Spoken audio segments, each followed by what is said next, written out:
ಮುಂಜಾನೆಯಲ್ಲಿ ಸೂರ್ಯನೊಂದಿಗೆ ಪರಮಾತ್ಮನಿಗೆ ಪ್ರಣಾಮವನ್ನು ಸಲ್ಲಿಸಿ ಬಂದಿದ್ದು ಕೋಟ್ಯಾಂತರ ಪ್ರವಾಸಿಗರ ಆಕರ್ಷಕ ತಾಣ ಈ ಸ್ಮಾರಕವನ್ನು ಲಾಡ್ ಬಜಾರ್ ಸುತ್ತುವರೆದಿದೆ.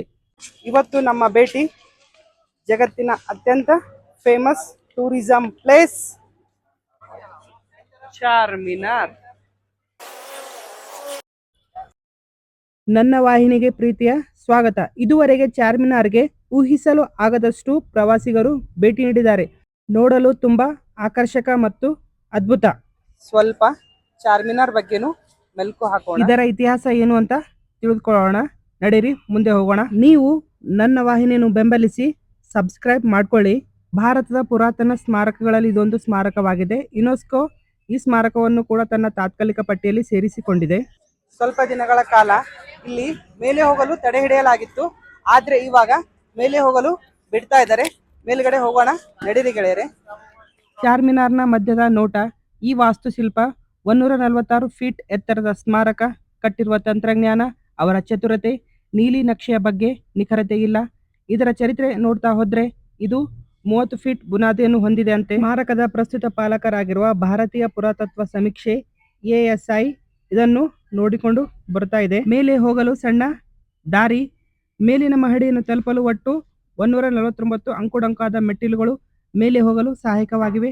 ನೋಡಿ ಎಷ್ಟು ಚಿಕ್ಕದಾಗಿವೆ ಮತ್ತು ಎಷ್ಟು ಅಂಕುಡೊಂಕಾಗಿವೆ ನೋಡಿ, ಯಾವ ರೀತಿಯಾಗಿ ಕಾಣ್ತಾ ಇವೆ. ಅಕ್ಷರಶಃ 4 ಮಿನಾರ್ಗಳು. ಭಾರತದ ತೆಲಂಗಾಣದ ಹೈದರಾಬಾದ್ನಲ್ಲಿರುವ ಒಂದು ಸ್ಮಾರಕ.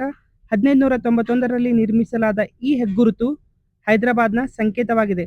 ಮೊಹಮ್ಮದ್ ಕುಲಿ ಕುತುಬ್ ಶಾ ತನ್ನ ರಾಜಧಾನಿಯನ್ನು ಗೋಲ್ಕೊಂಡದಿಂದ ಹೊಸದಾಗಿ ರೂಪುಗೊಂಡ ಹೈದರಾಬಾದ್ ನಗರಕ್ಕೆ ಸ್ಥಳಾಂತರಿಸಿದ ನಂತರ ಈ ಬೃಹತ್ ಸ್ಮಾರಕ ಚಾರ್ಮಿನಾರ್ ಅನ್ನು ಸಂಪೂರ್ಣವಾಗಿ ನಿರ್ಮಿಸಿದನು. 1670ರಲ್ಲಿ ಸಿಡಿಲು ಬಡಿದು ಒಂದು ಮಿನಾರ್ ಬಿದ್ದಿತಂತೆ. 88,000 ರೂಪಾಯಿ ಖರ್ಚು ಮಾಡಿ ಅದನ್ನು ದುರಸ್ತಿ ಮಾಡಲಾಯಿತಂತೆ. ಅದೇ ರೀತಿಯಾಗಿ 1820ರಲ್ಲಿ ಕೆಲವು ಭಾಗಗಳನ್ನು ದುರಸ್ತಿ ಮಾಡಲಾಯಿತು. ಕಟ್ಟಿಸಿದ್ದು ರಾಜ, ಆದ್ರೂ ಕಟ್ಟಿರೋದು ಮಾತ್ರ ಕೂಲಿ ಕಾರ್ಮಿಕರು. ಇದರ ಹಿಂದೆ ಸಾವಿರಾರು ಕೂಲಿ ಕಾರ್ಮಿಕರ ಶ್ರಮವಿದೆ ಗೆಳೆಯರೆ.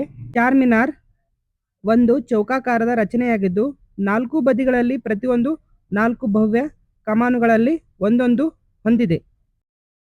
ತಾಜ್ ಮಹಲ್ನ ಮಿನಾರ್ಗಳಿಗಿಂತ ಭಿನ್ನವಾಗಿ ಚಾರ್ಮಿನಾರ್ 4 ಕೊಳಲಿನ ಮಿನಾರ್ಗಳನ್ನು ಮುಖ್ಯ ರಚನೆಯಲ್ಲಿ ನಿರ್ಮಿಸಲಾಗಿದೆ.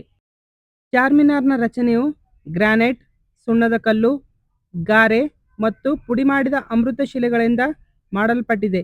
ಇದು ಇಂಡೋ ಇಸ್ಲಾಮಿಕ್ ವಾಸ್ತುಶಿಲ್ಪ ಶೈಲಿಯಾಗಿದ್ದು ಪರ್ಷಿಯನ್ ವಾಸ್ತುಶಿಲ್ಪಗಳನ್ನು ಒಳಗೊಂಡಿದೆ. ನೋಡಲು ಪ್ರವಾಸಿಗರು ತುಂಬಾ ಇಷ್ಟಪಡುತ್ತಾರೆ. ಇದು ಆಕರ್ಷಣೆಯ ಒಂದು ಸ್ಮಾರಕವಾಗಿದೆ. ಇಲ್ಲಿಗೆ ಕೋಟಿಗಟ್ಟಲೆ ಪ್ರವಾಸಿಗರು ಬಂದು ಹೋಗಿದ್ದಾರೆ. ನೋಡ್ರಿ ಇಲ್ಲಿನ ಮೇಲಿನ ನೋಟ ಯಾವ ರೀತಿಯಾಗಿದೆ, ಎಷ್ಟು ಚೆನ್ನಾಗಿದೆ. ಒಂದು ನೋಟ ನೋಡ್ರಿ, ನಾವು ಮೇಲೆ ನಿಂತು ನೋಡ್ತಾ ಇದ್ದೀವಿ. ಈಗ ನೀವು ನೋಡ್ತಾ ಇರೋದು ಮಕ್ಕಾ ಮಸೀದಿ ಅಂತ. ಮಕ್ಕಾ ಮಸೀದಿ ಎಂಬ ಮತ್ತೊಂದು ಭವ್ಯ ಮಸೀದಿಯು ಮೇಲ್ಮುಖವಾಗಿ ನಿಂತಿದೆ. ಕುಲಿ ಕುತುಬ್ ಶಾ ಇಸ್ಲಾಂ ಧರ್ಮದ ಅತ್ಯಂತ ಪವಿತ್ರ ಸ್ಥಳವಾದ ಮೆಕ್ಕಾದಿಂದ ತಂದ ಮಣ್ಣಿನಿಂದ ಇಟ್ಟಿಗೆಗಳನ್ನು ತಯಾರಿಸಲು ನಿಯೋಜಿಸಿದನು ಮತ್ತು ಮಸೀದಿಯ ಮಧ್ಯದ ಕಮಾನುಗಳಲ್ಲಿ ನಿರ್ಮಾಣದಲ್ಲಿ ಅವುಗಳನ್ನು ಬಳಸಿದನು. ಆದ್ದರಿಂದ ಅದಕ್ಕೆ ಹೆಸರು ಮಕ್ಕಾ ಮಸೀದಿ ಅಂತ ಬಂದಿದೆ. ಈ ಪಕ್ಷಿಗಳು ಪ್ರವಾಸಿಗರಿಗೆ ತುಂಬಾ ಆಕರ್ಷಕಗಳಾಗಿವೆ ಮತ್ತು ಮನೋರಂಜನೆ ನೀಡುತ್ತವೆ. ಸ್ವೀಟ್ ಹಾರ್ಟ್ಸ್, ಇವಾಗ ನಾವು ನಮ್ಮ ಜರ್ನಿಯನ್ನು ಮುಗಿಸ್ತಾ ಇದ್ದೀವಿ. ನಾವು ಮತ್ತೆ ಭೇಟಿ ಆಗೋಣ ಮುಂದಿನ ವಿಡಿಯೋದಲ್ಲಿ. ಅಲ್ಲಿವರೆಗೂ ನನ್ನ ಚಾನಲ್ ಅನ್ನು ಸಬ್ಸ್ಕ್ರೈಬ್ ಮಾಡ್ಕೊಳ್ಳಿ ಸ್ವೀಟ್ ಹಾರ್ಟ್ಸ್. ಧನ್ಯವಾದಗಳು. ನಮಸ್ತೆ.